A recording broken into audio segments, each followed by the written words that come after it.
영국에서 한 사건이 일어난 후 아주 큰 변화가 일어나게 됩니다. 곳곳에 CCTV가 설치되고 또 영국인들은 10대의 두 어린 소년을 사형에 처하라고 시위하며 온 나라가 들끓게 됩니다. 과연 이 이면에는 어떤 사건이 바탕이 되었을까요? 1993년 2월 12일 리버풀에 거주하던 여성 드니스 벌저는 2살 배기의 아들 제임스 벌저와 함께 뉴 스트랜드 쇼핑센터에 장을 보러 갑니다. 드니스는 저녁 반찬거리를 사기 위해 마트 안을 돌아다니는데 고기를 사기 위해 식자재 코너를 둘러보던 중 잠시 아들 제임스의 손을 잠깐 놓았는데 물건을 다 둘러보고 뒤돌아보니 5분도 안 된 그 짧은 시간에 아이가 사라지게 됩니다. 이때까지 드니스는 큰 걱정을 하지 않았습니다. 늘 그렇듯 시식 코너나 장난감 코너에 있겠지라고 생각했죠.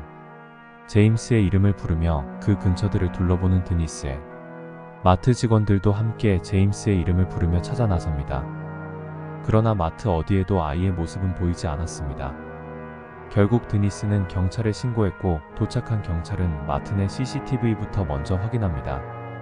다행히 제임스를 데려가는 사람이 찍히긴 했는데 성인도 아닌 2명의 10대의 어린 남아들이었습니다. 심지어 제임스의 손까지 꼭 잡고 걸어가는 모습이 마치 친형제 같아 보였죠.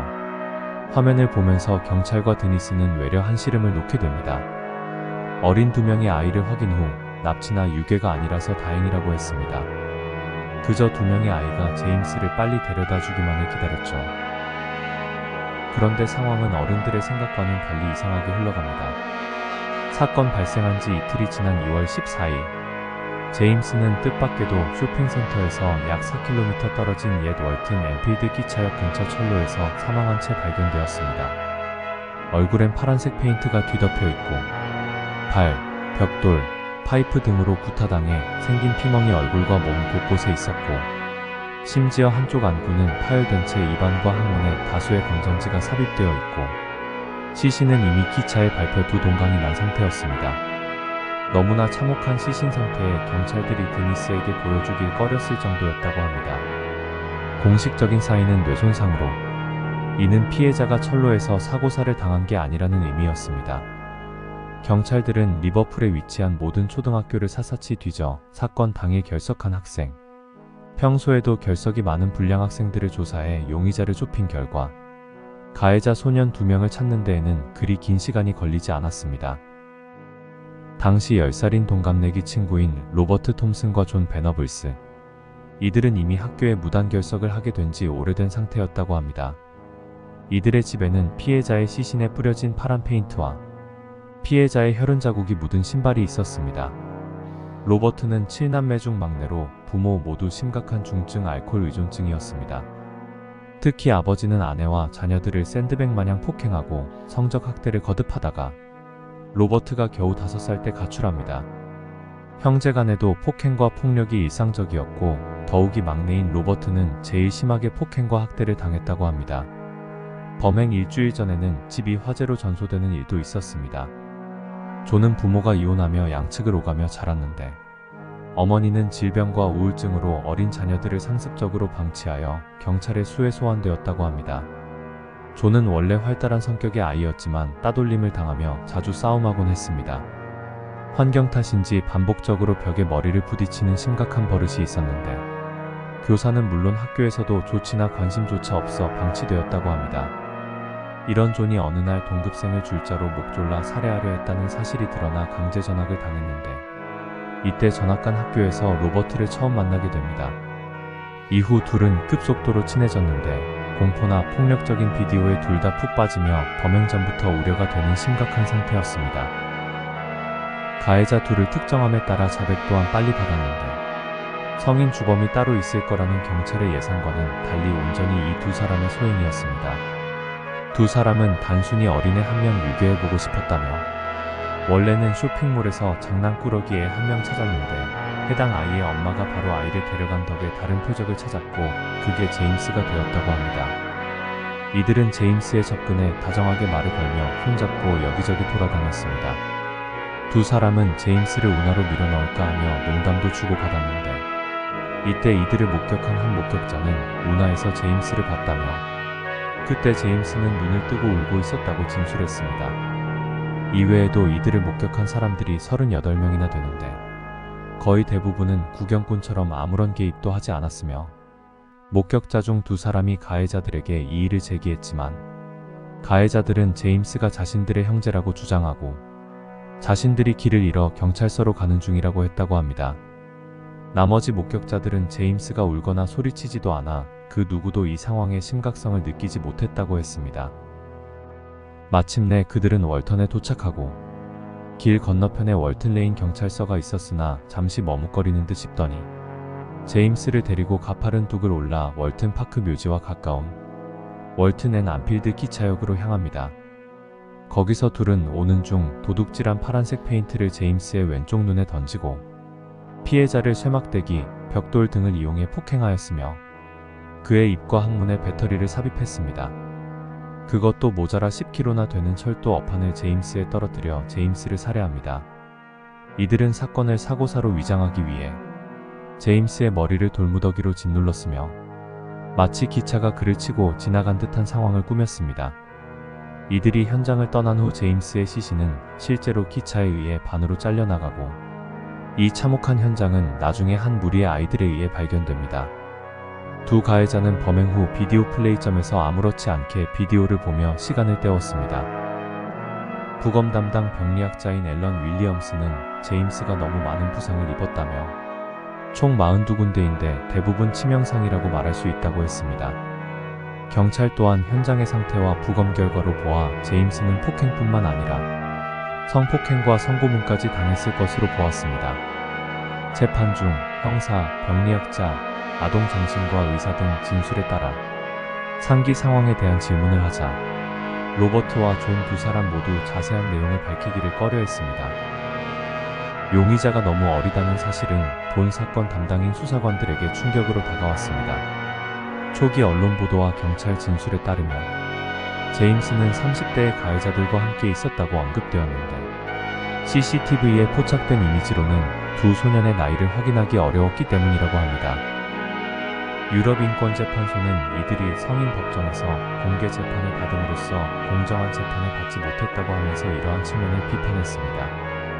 반면 재판에서 검찰 측 수석 변호인인 리처드 엘리케스는 그들은 심각한 잘못을 저지르고 있다는 것을 이해할 수 있을 만큼 충분히 성숙했기 때문에 범죄 의도를 가지고 행동할 수 있는 능력을 의미한다며 어린아이가 자신의 행동에 대해 법적 책임을 질 수 없다고 가정하는 돌리 잉카팍스의 원칙을 성공적으로 반박했습니다.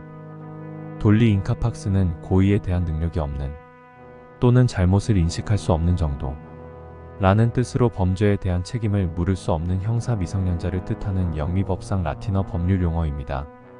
재판 전 로버트를 면담한 아동정신과의사 에일린 피자드는 그가 옳고 그름의 차이를 확실하게 대답할 수 있다고 생각한다고 했고 사건 후 로버트가 외상 후 스트레스 장애를 앓고 있는데 이 자체가 자신의 행동이 잘못된 것이라는 걸 확실히 인지한다는 뜻이라며 말했습니다. 내무부 법의학 정신과 의사 수잔 베일리 또한 존을 인터뷰한 결과 그는 분명히 잘잘못에 대한 인지를 하고 있다고 분명히 말했습니다. 존과 로버트는 재판 중에 아무 말도 하지 않았으며 존의 변호인이었던 로렌스 리는 훗날 로버트는 자신이 본 아이 중 가장 무서운 아이였다는 말을 남겼다고 합니다. 10살의 두 가해자가 비록 안타까운 성장 배경을 가졌지만 이들이 행한 범행이 워낙 참혹한 나머지 이들은 성인과 같은 조건 및 방식으로 재판을 받았고 영국 현대 역사상 최연소 살인범이 되었습니다. 당시 판사인 몰랜드 판사는 로버트와 존의 전례 없는 악과 야만성을 저질렀다며 내가 판단하기에 너희의 행동은 교활하고 매우 악하다 고하였습니다. 미성년자는 기본적으로 불구속 수사가 원칙이었지만 이례적인 사건 발생으로 여왕 폐하의 뜻에 따라 그들을 구금할 것을 선고하고 앞으로 매우 오랜 세월 동안 구금되어야 한다는 권고와 함께 최소 46년형을 권고하였습니다. 재판이 끝나갈 무렵 판사는 보도 제한을 해제하고 살인범들의 이름을 공개할 수 있게 하면서 내가 이 일을 한 것은 공공의 이익이 피고인들의 이익을 압도했기 때문이라며 어린 아이들이 저지르는 범죄에 대해 정보에 입각한 공개 토론이 필요했다고도 했습니다. 비록 당시 겨우 10살에 불과했다는 이유로 법정 최고 형량인 8년형밖에 선고할 수 없게 되자 너무 형량이 짧다며 지역신문 및 독자들이 서명운동을 하며 10년형으로 늘려집니다. 이마저도 짧다고 더 늘려야 된다는 말이 많았지만 모두 무효 처리되고 결정적으로 8년 만인 2001년에 조기 석방되었고 동시에 새 이름과 신분을 받아 사회로 복귀하게 됩니다. 이들의 부모 또한 자경단의 살해 협박에 전국 각지로 옮겨져 새로운 신분으로 살게 되었다고 합니다.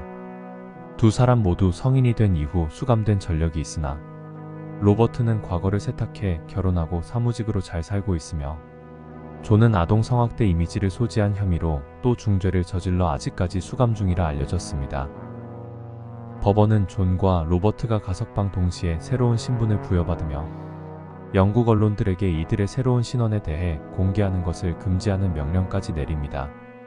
사형을 처해달라는 영국 국민들의 바람과는 달리 짧은 형량인데다 그것도 신분 세탁까지 시켜주고 신원을 보호한다는 판결에 많은 충격과 분노로 휩싸였으며 결국 사람들이 이 극악무도한 소년들을 찾아다니는 소동까지 일어나게 됩니다. 안타까운 것은 한 청년이 존을 닮았다는 이유로 사람들이 이 청년에게 계란을 던지고 온갖 비난과 야유를 퍼부었는데 결국 이 청년은 너무나 많은 질타 속에 괴로워하다 자살로 생을 달리하게 됩니다. 그 이후 이 청년은 존이 아니라고 판명되었습니다. 이 사건으로 영국은 프라이버시로 많은 CCTV를 설치하지 못한 다른 유럽 국가들에 비해 이례적으로 수많은 CCTV를 설치하며 안전제의를 외치는 나라가 되었습니다. 제임스 벌저 사건이 빠르게 해결된 이유 중 하나가 당시 영국에 많지 않았던 CCTV가 다행히 쇼핑몰에서부터 범인들이 다녀간 흔적 곳곳에 많이 있어 그대로 포착되었고 또 그 화면이 뉴스를 통해 전송되면서 사람들이 CCTV의 중요성을 많이 느꼈기 때문이죠. 2006년경에는 전 세계 CCTV의 20%가 영국에 설치되어 있다는 통계가 나올 정도였고 2020년에는 CCTV가 가장 많이 설치된 도시가 중국 베이징, 상하이를 뒤이어 런던이 무려 3위였습니다. 다만 CCTV를 이렇게 도배했음에도 이는 범죄 발생 후 해결에는 도움이 될지언정 영국의 전체 범죄 지수는 전혀 낮아지지 않았다고 합니다.